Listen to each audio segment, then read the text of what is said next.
আজকে জুম্মার নামাজের পরেই সংসদে হট্টগোল, সংসদ উত্তপ্ত হয়ে গেছে হাসনাত আবদুল্লাহর মন্তব্যকে ঘিরে।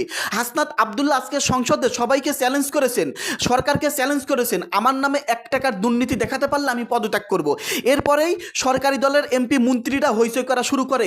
আজকে সংসদ ভবন একেবারে উত্তপ্ত হয়ে উঠেছিল, সংসদ অধিবেশন আজকে হট্টগোল সৃষ্টি হয়েছে। সবকিছু মিলে বিস্তারিত ভিডিওতে দেখুন।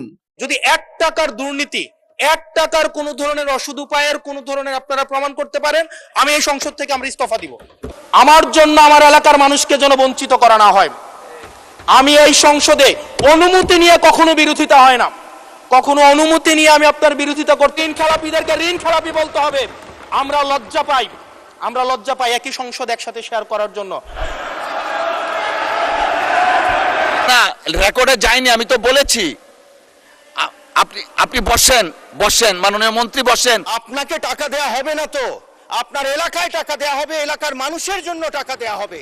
সেই জন্য আপনি ইন্টারিম গভর্নমেন্টে যেভাবে পেয়েছেন, আমরা অনেক কিছু শুনি, অ্যালিগেশনের এই আদান প্রদানে অনেক কিছু বলা যায়, সেভাবেই চলবে হয়তো।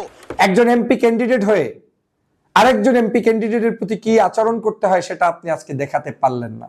4 মাসের বয়স্ক একটা সরকারকেই এখনই বলা হচ্ছে তাদের সময় শেষ, সময় ফুরিয়ে গেছে। আজকে জুম্মার নামাজের পরেই সংসদ উত্তপ্ত হয়ে গেছে। জুম্মার নামাজের পর থেকেই সংসদে হইচই শুরু হয়ে গেছে। দর্শক শ্রোতা, হাসনাত আবদুল্লাহকে ঘিরে আজকে সংসদ উত্তপ্ত হয়ে গিয়েছিল। হাসনাত আবদুল্লাহর বিরুদ্ধে দুর্নীতির অভিযোগ আনা হলে হাসনাত আবদুল্লাহ বলে, আমার বিরুদ্ধে যদি আপনারা 1 টাকা দুর্নীতি দেখাতে পারেন তাহলে আমি এখান থেকে পদত্যাগ করে চলে যাব। আপনাদের হাতে আইন, প্রশাসন, মিলিটারি, সেনাবাহিনী সবাই আপনাদের নিয়ন্ত্রণে, আপনারা তাদেরকে দাসত্ব করে রেখেছেন। আপনারা যা বলবেন আইন প্রশাসন তাই শুনবে। আপনারা তাদেরকে দিয়ে তদন্ত করান। আপনাদের কাছে অনুরোধ করতেছি, মাননীয় স্পিকার, আপনাদের কাছে অনুরোধ করতেছি, আপনি আমার বিরুদ্ধে তদন্ত করান যে আমি কত টাকা দুর্নীতি করেছি, কোথায় ধান্দাবাজি করেছি। যদি 1 টাকার দুর্নীতি আমার নামে কেউ বের করতে পারেন, আমি এখান থেকে ইস্তফা দিয়ে চলে যাব, পদত্যাগ করে চলে যাব। হাসনাত আবদুল্লাহ আজকে সংসদে এমনই চ্যালেঞ্জ করেছেন। এরপরেই সংসদে হইচই শুরু হয়ে যায়। এরপরেই সরকারি দলের একজন সদস্য তিনি দাঁড়িয়ে বলেন, হাসনাত আবদুল্লাহ, আপনাকে তো টাকা দেওয়া হবে না, আপনাকে আমরা টাকা দেব না, টাকা দেব আপনার এলাকার জনগণকে। আপনাকে টাকা দিলে আপনি তো সেই টাকা নিয়ে বিদেশে পাচার করবেন। দর্শক, হাসনাত আবদুল্লাহ আবার বলে যে আমি দুর্নীতি যদি আমার নামে 1 টাকার অভিযোগ কেউ এখন পর্যন্ত প্রমাণ করতে পারেন, আমি পদত্যাগ করে চলে যাব। আমার কারণে যেন আমার এলাকার মানুষ বঞ্চিত না হয়। আজকে সংসদ এতটাই উত্তপ্ত হয়ে উঠেছিল যে সেখানে সভাপতি করতেছিল স্পিকার আজকে ব্যারিস্টার কাইসাল কামাল সেখানে সভাপতি করতেছিল। তিনি আজকে সংসদ উত্তপ্ত হওয়ার পরে সবাইকে শান্ত থাকার আহ্বান জানান। দর্শক, সবকিছু মিলে কিন্তু এনসিপির নেতাকর্মী এবং জামাত কঠিন বিপদের সম্মুখীন হতে পারে। দর্শক, আজকের ভিডিওটি এতটাই গুরুত্বপূর্ণ, ভিডিওটি দেখলে আপনারা সমস্ত তথ্য পেয়ে যাবেন। তো বেশি কথা বাড়াবো না, সরাসরি ভিডিও স্ক্রিনে চলে যাই। আপনারা মনোযোগ সহকারে বিস্তারিত ভিডিওগুলো সম্পূর্ণ দেখতে থাকুন। ঋণ খেলাপিদেরকে ঋণ খেলাপি বলতে হবে। আমরা লজ্জা পাই একই সংসদ একসাথে শেয়ার করার জন্য। যারা জনগণের টাকা ব্যাংক থেকে তুলে নিয়ে ঋণ খেলাপি হয়ে আবার জনগণের প্রতিনিধিত্ব করতে আসে, এই ঋণ খেলাপিদেরকে শাস্তির আওতায় আনতে হবে। ঘি খাও তাও সুখে থাকো, এটাকে ওনারা এভাবে নিয়েছেন। ঋণ করো, ঋণ খেলাপি হও, তাও নির্বাচনে অংশগ্রহণ করো। আপনি একই সাথে বলছেন আপনি মাছ মুচমুচে করে ভাজবেন, আবার একই সাথে বলছেন আপনি তেলটা কম দিবেন। 28-এর পরে কয়টা সংখ্যা হয়? আমি আর্টস ইংলিশ ডিপার্টমেন্টের ছাত্র, আর্টস ব্যাকগ্রাউন্ডে পড়াশোনা করছি, আমার মাথায় আসে না 28-এর পরে কয়টা সংখ্যা হয়। 28-এর পরে না, 28-এর পরে 9টা না, এটাও হয় নাই। যেই মিডিয়া তারেক রহমানকে, মাননীয় প্রধানমন্ত্রী তারেক রহমানকে দেশদ্রোহী হিসাবে ফ্রেমিং করেছে, সেই মিডিয়ার অ্যাডভাইজার হিসেবে আজকে বসুন্ধরা গ্রুপে আজকে এই সরকার দলীয় সংসদ সদস্যদের অনেকেই তারা সেখানে যুক্ত। মাননীয় স্পিকার, এই বাজেট সেশনে এই বাজেটকে বিভিন্ন পক্ষ থেকে বিভিন্ন বিশেষণে বিশেষায়িত করা হচ্ছে। কোনো পক্ষ বলছে এটি ওভার অ্যাম্বিশিয়াস, কেউ বলছে এটা বাস্তবায়ন অযোগ্য, কেউ বলছে সাহসী। এই বিশেষণের ঊর্ধ্বে উঠে আমরা আমাদের জায়গা থেকে কিছু প্রশ্ন করতে চাই। আমরা এটা জানি যে এই বাজেটটি যখন করা হয়েছে একটি বিশেষ পরিস্থিতিতে, সংকটকালীন সময়ে এই বাজেটটি করা হয়েছে। এই সব দিক বিবেচনায় অর্থমন্ত্রীকে কিছু প্রশ্ন করতে চাই বাজেটের কিছু অসঙ্গতি নিয়ে, এবং জনগণ সেটা সিদ্ধান্ত নেবে যে এই বাজেটটিকে আসলে জনগণের জন্য নিষ্পেষণের হাতিয়ার হিসেবে বিবেচিত হবে নাকি উন্নয়নের অগ্রগতির একটি সোপান হিসেবে বিবেচিত হবে। প্রথম যে অসঙ্গতিটি সেটি হচ্ছে রাজস্ব নিয়ে। মাননীয় স্পিকার, আমরা যদি বাংলাদেশের গত বছরের রাজস্বটি দেখি, লক্ষ্যমাত্রা ছিল 5,03,000 কোটি টাকা। সেই জায়গায় 11 মাসে অর্জিত হয়েছে 4,60,000 কোটি টাকার মতো। হাতে আছে আর 1 মাস, ধরে নিচ্ছে 48,000 কোটি টাকা সেখান থেকে আমাদের লক্ষ্যমাত্রা অর্জিত হবে।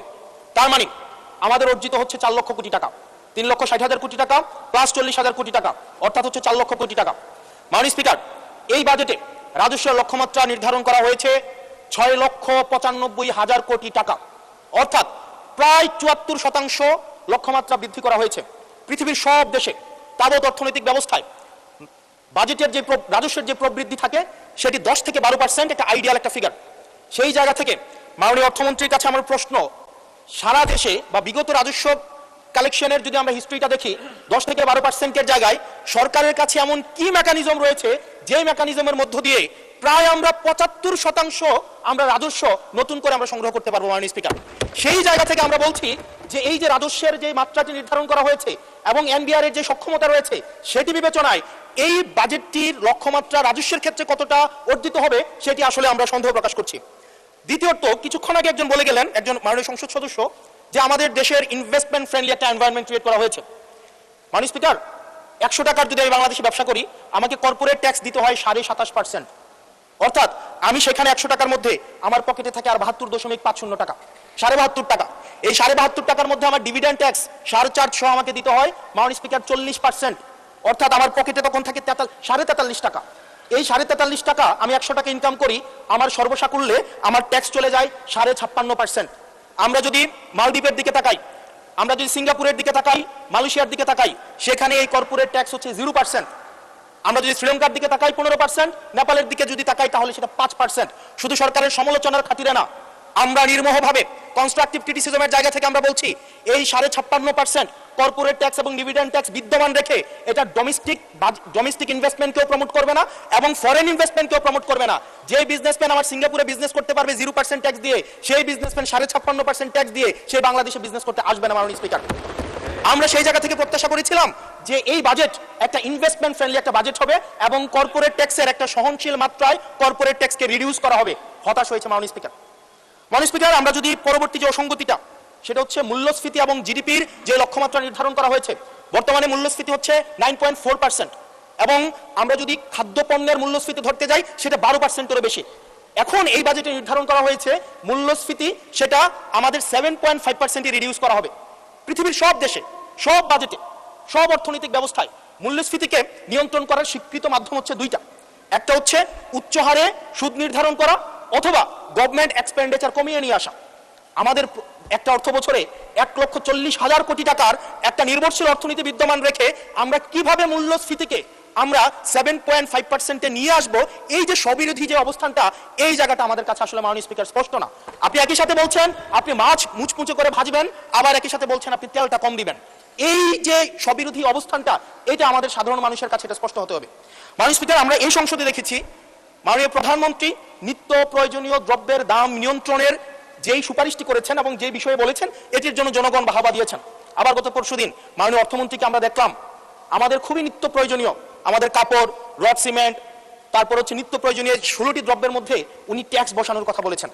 এখন মাননীয় স্পিকার, প্রশ্নটি হচ্ছে এই নিত্য প্রয়োজনীয় দ্রব্যটিতে যখন ট্যাক্স বসাবে, দিন শেষে বিক্রেতা কিন্তু এই ট্যাক্সের বোঝাটি আমাদের তৃণমূলের যে ক্রেতারা থাকবেন এই ক্রেতাদের থেকেই কিন্তু এই ট্যাক্সটি মাননীয় স্পিকার যাবে। সুতরাং যখন বলা হয়েছে নিত্য প্রয়োজনীয় দ্রব্যের দাম কমানো হবে, আবার বলা হচ্ছে ট্যাক্স বাড়ানো হবে, এটিও কিন্তু মাননীয় স্পিকার একটি সাংঘর্ষিক অবস্থায় রয়েছে। সুতরাং যদিও বলা হয়েছে নিত্য প্রয়োজনীয় দ্রব্যের দাম কমাবে, সেই জায়গায় নিত্য প্রয়োজনীয় দ্রব্যের দাম দিন শেষে কমবে না, কারণ এই ট্যাক্সের বোঝাটি দিন শেষে আমার আপনার মতো সাধারণ মানুষের উপরে চেপে বসবে। দিন শেষে এই জায়গাটি হচ্ছে মাননীয় স্পিকার প্রশ্নবিদ্ধ। মাননীয় স্পিকার, আমরা সরকার দল থেকে একটি কমিটমেন্ট পেয়েছিলাম নির্বাচনের আগে, সেটি হচ্ছে আগামী 5 বছরে এই 4 মাস সহ 1 কোটির উপরে কর্মসংস্থান নিশ্চিত করা হবে। 1 কোটি কর্মসংস্থান। এখন প্রত্যেক মাসে আপনার 1.5 লক্ষ কর্মসংস্থানেরও বেশি। তার মানে এই 4 মাসে সেই হিসাবে কর্মসংস্থান বৃদ্ধি পাওয়ার কথা 6 লাখ এই 4 মাসে। আপনাদের কাছে প্রশ্ন মাননীয় অর্থমন্ত্রী, এই 4 মাসে কয়টি কর্মসংস্থান নিশ্চিত হয়েছে? আদৌ কি 6 লাখ কর্মসংস্থান নিশ্চিত হয়েছে? যদি হয়ে থাকে সেই কর্মসংস্থানগুলো কোথায়? সেই চাকরিগুলো কোথায়? যারা শিক্ষিত হয়ে সার্টিফিকেট হাতে নিয়ে চাকরির জন্য দুয়ারে দুয়ারে যাচ্ছে, ক্ষুদ্র ঋণের জন্য দুয়ারে দুয়ারে যাচ্ছে, আসলেই কি আমরা এই 6 লাখ কর্মসংস্থান আমরা সৃষ্টি করতে পেরেছি কিনা, নাকি নির্বাচনের আগে সেটি শুধুমাত্র প্রতিশ্রুতির মধ্যেই সীমাবদ্ধ থাকবে? এই বিষয়টি আমাদের স্পষ্ট হতে হবে। মাননীয় স্পিকার, আমরা প্রাচীন একটি ভারতের একটা প্রবাদ আছে, এই যে আমাদের একটি সান্ধ্যকালীন সংসদ চলছে, আমাদের মধ্যে একটি আলস্য ঢেকে বসেছে, আমরা একটু এখন বিশ্রামের একটা আগ্রহ সৃষ্টি হচ্ছে। এরকম একটা বিশ্রামের সময়ে এক ভারতের প্রাচীন ভারতের একটা প্রবাদ আছে। সেই প্রবাদে একজন বলেছিলেন যে ঋণং কৃতা ঘৃতং পিবেত যাবৎ জীবন সুখেং কিবত, অর্থাৎ ঋণ করে প্রয়োজনে ঘি খাও তাইলেও সুখে থাকো, ঋণ করো ঘি খাও, পরের ধনে পুদ্দারি করো, ঋণ করে ঘি খেয়ে জমিদারি করো তাও ঋণ করো। আমার কাছে মনে হচ্ছে মাননীয় স্পিকার এই প্রবাদটিকে সরকারি দলের কিছু সদস্য খুব সিরিয়াসলি নিয়েছেন, নিয়ে ওনারা ঋণ করো ঘি খাও তাও সুখে থাকো এটাকে ওনারা এভাবে নিয়েছেন, ঋণ করো ঋণ খেলাপি হও তাও নির্বাচন অংশগ্রহণ করো।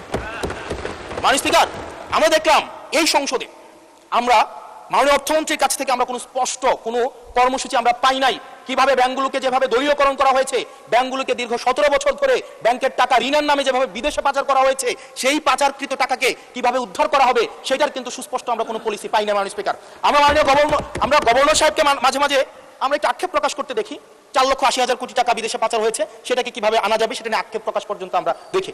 মাননীয় স্পিকার, এই যে ঋণ খেলাপি যারা আছে, নির্বাচনের আগে একটা কমন একটা স্ট্রাকচার, 5 বছর কোনো খোঁজ খবর থাকে না, তফসিলের আগে সেখানে একটু কোর্টে যাবে, কোর্টে গিয়ে ওই ঋণ খেলাপির উপরে এই অর্ডারটার উপরে একটা স্টে দিবে এবং 2% দিয়ে আবার রিশিডিউল করাবে, রিশিডিউল করিয়ে আবার নির্বাচন অংশগ্রহণ করবে বিভিন্ন জায়গা থেকে টাকা পয়সা উঠায়া, এবং আগামী 5 বছর আবার এই ঋণ নিয়ে কোনো ধরনের কোনো খোঁজ খবর থাকে না। জনগণের টাকা নিয়ে এই বিলাসিতা বন্ধ করতে হবে এবং ঋণ খেলাপিদেরকে ঋণ খেলাপি বলতে হবে। আমরা লজ্জা পাই একই সংসদ একসাথে শেয়ার করার জন্য, কারণ তারা জনগণের টাকা মেরে, যারা জনগণের টাকা ব্যাংক থেকে তুলে নিয়ে ঋণ খেলাপি হয়ে আবার জনগণের প্রতিনিধিত্ব করতে আসে, এই ঋণ খেলাপিদেরকে শাস্তির আওতায় আনতে হবে। এবং তারা যখন সংসদ সদস্য হয়ে নির্বাচিত হওয়ার পরেও যদি তারা ঋণ খেলাপি হয়, এমন একটি আইন প্রণয়ন করতে হবে তাদের সংসদ সদস্য পদ যেন বাতিল হয়। সেটি শুধুমাত্র সরকার দলের জন্য না, শুধু বিরোধী দলের জন্য না, সেটি বাংলাদেশের উন্নতি, প্রগতি এবং সমৃদ্ধির জন্য সেটি প্রয়োজন, এবং পরবর্তী প্রজন্মের কাছে আমাদের দায়মুক্তির জন্য এটি প্রয়োজন। মাননীয় স্পিকার, আমাদের যেই জায়গায় টাকা পাচার করা হয়েছে, অন্তর্বর্তীকালীন সরকার একটি শ্বেতপত্র প্রকাশ করেছে, এই শ্বেতপত্রতে দেখানো হয়েছে 28 লক্ষ কোটি টাকা হচ্ছে বিদেশে পাচার করা হয়েছে। 28-এর পরে কয়টা সংখ্যা হয়, আমি আর্টস ইংলিশ ডিপার্টমেন্টের ছাত্র, আর্টস ব্যাকগ্রাউন্ডে পড়াশোনা করছি, আমার মাথায় আসে না। 28-এর পরে কয়টা সংখ্যা হয়? 28-এর পরে না, 28-এর পরে 9টা না, এটাও হয় নাই। 28-এর পরে 28 লক্ষ কোটি টাকা বিদেশে পাচার করা হয়েছে। এখন মাননীয় স্পিকার, যারা পাচার করেছে তারা সদর্পে এখন হচ্ছে মাননীয় স্পিকার গুলশান বনানী, ধানমন্ডি, এই দেশে এখন বুক ফুলিয়ে চলাফেরা করে। মাননীয় স্পিকার, আমরা দেখেছি অন্তর্বর্তীকালীন সরকারের সময় বসুন্ধরার পুত্র সুবহান দেশে ঢোকার সাহস পায় নাই, আমরা দেখেছি আনবির দেশে ঢোকার সাহস পায় নাই, কিন্তু এই সরকার নির্বাচিত হয়ে আসার পরে আমরা দেখেছি সদর্বে এই সুবহানের পুত্র, এই ধর্ষক দেশে ঢুকেছে। মাননীয় স্পিকার, অন্তর্বর্তীকালীন সরকারের সময় দুর্নীতি দমন কমিশন বসুন্ধরার বিরুদ্ধে মামলা করেছে, আমরা দেখেছি এই মামলার কি অগ্রগতি হয়েছে সেটা আমরা জানতে চাই। আন্ডার টেবিল কোনো ধরনের সমঝোতা হয়েছে কিনা, যদি সমঝোতা না হয়ে থাকে তাহলে তাদের বিরুদ্ধে আইনগত ব্যবস্থা নিতে বাধাটা কোথায় সেটা বাংলাদেশের মানুষের সামনে প্রকাশ করতে হবে। মাননীয় স্পিকার, অন্তর্বর্তীকালীন সরকার এই বসুন্ধরা গ্রুপ যারা বিদেশে টাকা পাচার করেছে, মানুষের সম্পদ দখল করেছে এবং মিডিয়ার মধ্য দিয়ে আওয়ামী লীগের গুম খুম হত্যাকে যারা বৈধতা দিয়েছে তাদের খুঁটির জোর কোথায় সেটা আমরা জানতে চাই। মাননীয় স্পিকার, আমরা মাননীয় স্পিকার অবশ্য শুনতে পেয়েছি, বললে অবশ্য অনেকে রাগ করে। মাননীয় সদস্য আবুল হাসান আব্দুল্লাহর একটি প্রসঙ্গ যে আলাপটি তিনি করেছেন সেটি হলো বাজেটে এবার তাকে আটকে দেওয়া হবে কিনা। আপনাকে টাকা দেওয়া হবে না, তো আপনার এলাকায় টাকা দেওয়া হবে, এলাকার মানুষের জন্য টাকা দেওয়া হবে। সেই জন্য আপনি ইন্টারিম গভর্নমেন্টে যেভাবে পেয়েছেন, আমরা অনেক কিছু শুনি, অ্যালিগেশনের এই আদান প্রদানে অনেক কিছু বলা যায়, সেভাবেই চলবে হয়তো, কেননা জনগণের জন্যই সেই টাকা। মাননীয় স্পিকার, আখতার হোসেন মাননীয় এমপি এবং আবুল হাসনাত আব্দুল্লাহ মাননীয় এমপি, তাদের 2-3টে বক্তব্য আমার মনে হয়েছে এগুলো কিছু আলাপ আলোচনার খোরাক। অনেকগুলোর উত্তর আমি জানি মন্ত্রণালয়গুলো দেবে, কেননা সেগুলো স্পেসিফিক, সেগুলো অঙ্ক নিয়ে, সংখ্যা নিয়ে। কিন্তু আমি যেটা বলতে চাই, আখতার হোসেন সাহেবের যে একটি বক্তব্য ছিল থোক বরাদ্দের বিষয়ে, তিনি সন্দিহান, তিনি মনে করেন এখানে দুর্নীতি হতে পারে, অনেক কিছু হতে পারে। অবশ্যই সেই কারণেই তো আপনি আপনার বক্তব্য দিবেন, হবে কি হবে না সেই গুড গভর্নেন্স আমরা সকলে মিলে এই আলোচনা, যখনই কোনো সমস্যা দেখবেন আপনারা বলবেন, এবং সে কারণেই সংসদ কিন্তু চলমান, সে কারণেই সংসদ কার্যকর থাকাটা খুব জরুরি। অতএব আপনাদের বক্তব্য শোনার জন্য, এই ব্যালেন্সটা করবার জন্যই তো সংসদীয় রাজনীতিতে অথবা সংসদীয় গণতন্ত্রে বিরোধী দল সরকারের অংশ। অতএব এই বাজেট নিয়ে আমরা আলোচনা করি, সেই বাজেট তখনই সাকসেসফুল হবে যখন বিরোধী দল আমাদের সাথে সেই আমানতের খিয়ানত না করবার যে প্রক্রিয়া, যেটাকে আমি ডাকি বা আমি বলি ইবাদত, সেই ইবাদতে আমরা একসাথে কাজ করব। যেমনটি আমরা মসজিদে ছাদের তলে দাঁড়িয়ে এক সারিতে নামাজ পড়ি, ইবাদত করব একসাথে। নগদ নিয়ে এলো হার নামানা হার অফার। সর্বনিম্ন 10,000 টাকা রেমিটেন্স নগদে পাঠালে থাকছে স্বর্ণের হার জেতার সুযোগ। আখতার হোসেন সাহেব আরেকটি কথা বলেছেন যে কল্যাণ রাষ্ট্র, আমি বুঝে নিয়েছি তিনি বলতে চাচ্ছিলেন সামাজিক সুরক্ষা নিরাপত্তায় যে ব্যয় হবে, আসলে এটা ব্যয় নয়, এটা ইনভেস্টমেন্ট। তাও তার কথা সূত্র ধরে বলছি যে ব্যয় হবে, সেটা জাতিকে অলস করে দেবে কিনা। আমি সোশ্যাল পলিসির একজন ছাত্র। আমার এমফিল ইউনিভার্সিটি অফ অক্সফোর্ডে সোশ্যাল পলিসির উপরে, অর্থাৎ সোশ্যাল ওয়েলফেয়ার, কল্যাণ রাষ্ট্র, এগুলো নিয়ে কিছু পড়াশোনা আছে।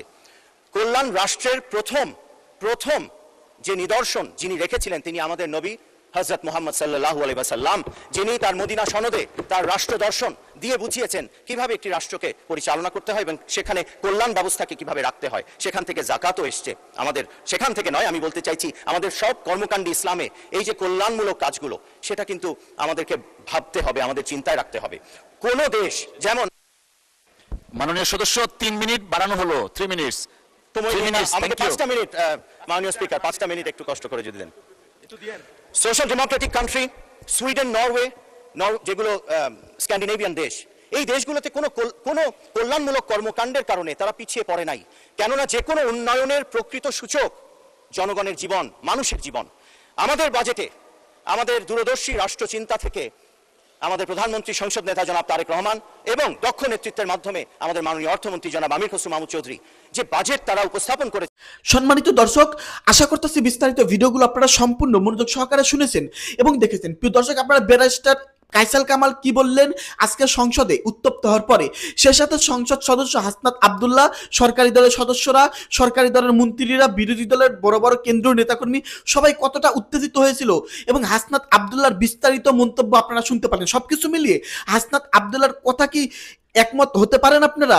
দর্শক, আপনাদের মূল্যবান মন্তব্য আমি ভিডিওর কমেন্ট বক্সে অবশ্যই দেখতে চাই এবং খুব শীঘ্রই আবারও আমি নতুন ইম্পর্টেন্ট নিউজ নিয়ে হাজির হচ্ছি। সকলে ভালো থাকবেন, ধন্যবাদ।